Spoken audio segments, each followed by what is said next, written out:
Rome.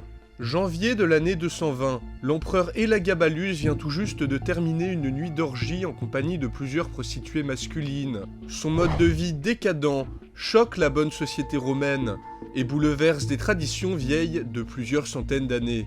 La tension est à son comble, car depuis maintenant 2 ans, l'empereur terrorise les beaux quartiers de Rome en se prostituant en public, dans des habits de femme. Les informations que nous avons pu recueillir lors de ce reportage sont choquantes, horribles, et ne vous laisseront sûrement pas indemnes.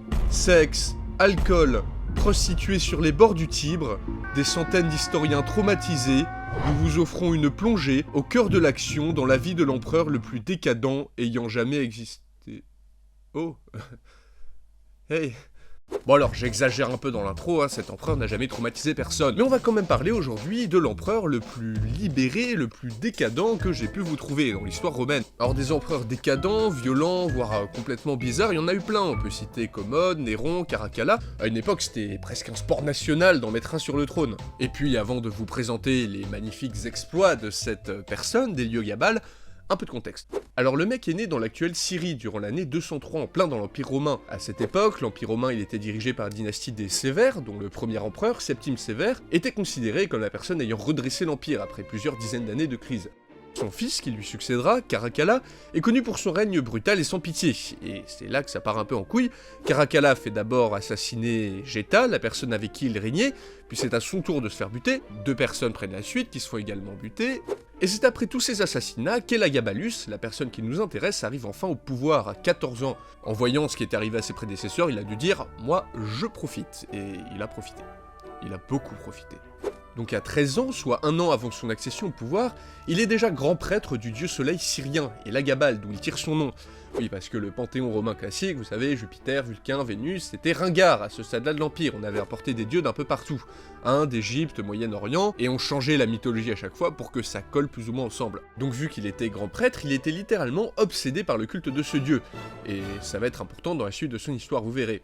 Alors il va arriver au pouvoir en 222 après Jésus-Christ, et il va mettre un petit bordel, Alors on a un peu parlé du panthéon romain, qui était un bordel monstrueux, mais au moins dans tout ça, il y avait quelques constantes. Jupiter, par exemple, Zeus en grec, était le dieu le plus important, et a toujours été le dieu le plus important. Mais Élagabalus, il est prêtre du dieu soleil, rappelez-vous. Du coup, dès le début de son règne, il va imposer son culte à tout le monde, proclamer son dieu le dieu principal de l'univers, et regrouper les dieux de tout le monde dans un seul temple.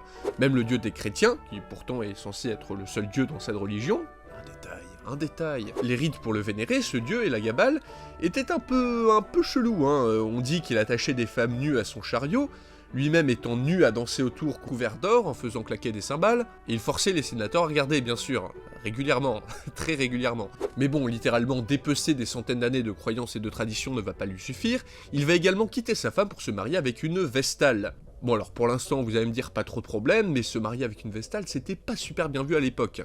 Les Vestales en gros c'était les prêtresses romaines qui vénéraient les dieux dans les temples et qui étaient censées rester vierges sous peine d'être emmurées vivantes.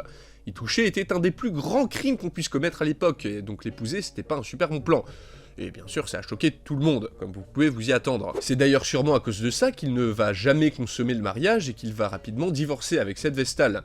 Voilà, le mec voulait juste emmerder tout le monde. Et oui, surprise, Élagabalus était un original, mais c'était aussi un original très porté sur les hommes. Alors précision, à l'époque romaine, la sexualité était vue différemment. Très différemment, il n'y avait pas de notion d'homosexuel ni d'hétérosexuel, c'était une autre culture qu'on ne peut pas vraiment juger avec notre morale d'aujourd'hui. J'ai mis 2-3 liens dans la description pour ceux qui s'intéressent à la sexualité du monde antique. Il y avait quand même quelques règles à ne pas casser, surtout quand on était empereur. Et bon, vous imaginez qu'Élagabalus n'a absolument rien respecté. Donc peu après avoir divorcé de la Vestale, il va se marier, puis divorcer avec d'autres femmes, mais il va surtout se marier successivement avec 2 colosses grecs, prénommés Hiéroclès et Zotikos. Et alors, toujours selon les historiens romains, il ne s'est pas arrêté là. Donc Élagabalus, l'empereur de l'Empire romain, un des plus prestigieux et grands de l'histoire du monde, vers la fin de son règne, se maquillait les yeux, s'épillait les sourcils, mettait une perruque, et allait se prostituer dans des tavernes et des maisons closes. Et parfois même dans son propre palais. Dans son propre palais, bordel! Il a transformé le palais impérial en maison close, le mec n'avait aucune limite. Je vous rappelle qu'Élagabalus a régné de ses 14 à ses 18 ans, hein, c'était pas un délire de vieux pervers, non, il était en pleine crise d'adolescence. Et puis bon, en plus de ça, il dépensait des montagnes de fric, il faisait la fête tout le temps, portait en permanence des vêtements cousus de fils d'or et sertis de pierres précieuses, il avait même des vêtements avec tellement de pierres dessus qu'il se disait, non sarcastique, épuisé par le poids de sa beauté. S'habiller chez Idol, c'est très bien aussi, hein. Il faisait souvent des banquets où il invitait des gens au hasard dans la rue qui, après une nuit arrosée, pouvaient se réveiller dans une cage avec un lion ou un ours apprivoisé dedans. Quand vous pensez que c'est la fin du monde de se réveiller en lendemain de soirée avec un petit zizi dessiné sur le front, imaginez un peu l'état de ces mecs-là. Et pour couronner le tout, d'après des historiens romains, bon là c'est plus à prendre avec des pincettes parce que c'est vraiment très très gros, la fin de son règne est rythmée par des orgies homosexuelles avec des prostituées qu'il recrutait pour l'occasion. Bon mec, a priori, tu fais ce que tu veux, tu te déguises en femme, tu fais des orgies avec des hommes, y a pas de problème, par contre ne le fais pas en public. En gros, Elagabalus pensait qu'il était tellement beau et prestigieux que tout le monde devait assister à ses ébats. Là-bas, à 9h du matin, tu sortais faire tes courses et tu tombais sur ton empereur qui se faisait embrocher par 2 lutteurs grecs. Bonne manière de commencer la journée. Mais ça, à la rigueur, bon, il est allé un peu loin, mais ses prédécesseurs n'étaient pas non plus connus pour leur modération. Tout le monde a ses travers. Non, ce qui a causé sa chute, en plus des dépenses énormes, et de tout ce que j'ai dit avant, c'est un truc qui va vous paraître complètement ridicule à côté de tout ça. C'est tout simplement parce que dès le début de son règne, il va inviter sa mère au Sénat. C'est simple, le type est le seul empereur de l'histoire de Rome à avoir mis une femme dans le rôle d'un homme au Sénat, en plus de s'être marié avec une prêtresse. Alors autant vous dire que les sénateurs et toute la classe dirigeante de Rome ont pas trop apprécié. Attends, on peut être empereur, se déguiser en femme, se prostituer, faire des orgies en public, mais mettre une femme dans le rôle d'un homme au Sénat? Oh, pourquoi pas leur faire conduire des chars, hein? Et bah ouais, ce qui va provoquer sa chute, c'est principalement ça, parce qu'au début, il était plutôt aimé de la population.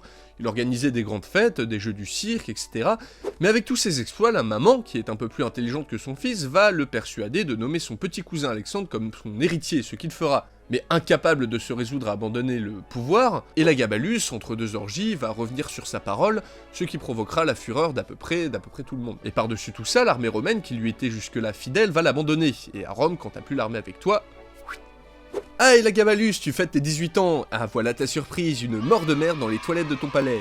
Vous aimeriez mourir comment, vous? Dans votre lit, entouré de vos petits-enfants, de votre famille? C'est la fin de vie qui, je pense, aurait plu à Elagabalus. Il n'a pas eu cette chance. Enfin, pas du tout. Un beau jour, une foule en furie entre dans le palais impérial et trouve l'empereur dans les latrines, dans les toilettes. Le massacre très brutalement sur place, dans ce qui je pense est le pire endroit pour mourir, va massacrer également la maman, les colosses grecs et la majorité de son entourage. Et pour finir, les citoyens en colère tentent de jeter le corps de l'empereur dans les égouts. Et ils ne réussissent pas parce que le corps est trop gros. Du coup, ils le jettent dans le fleuve. Jusqu'au bout, Elagabalus. Voilà, c'était l'histoire d'Elagabalus. Bon, après on pourra dire ce qu'on voudra, Elagabalus n'était pas un monstre, au même titre que Néron par exemple, mais c'était juste un adolescent immature, à l'ego surdimensionné, qui n'aurait jamais dû s'asseoir sur le trône. Voilà, donc j'espère que ce format vous aura plu. Si vous en voulez d'autres, n'hésitez pas à me laisser un pouce bleu et un petit commentaire, je prends tous les retours, donc n'hésitez pas non plus à m'en faire part. Et en attendant, on se dit à la prochaine pour une nouvelle vidéo.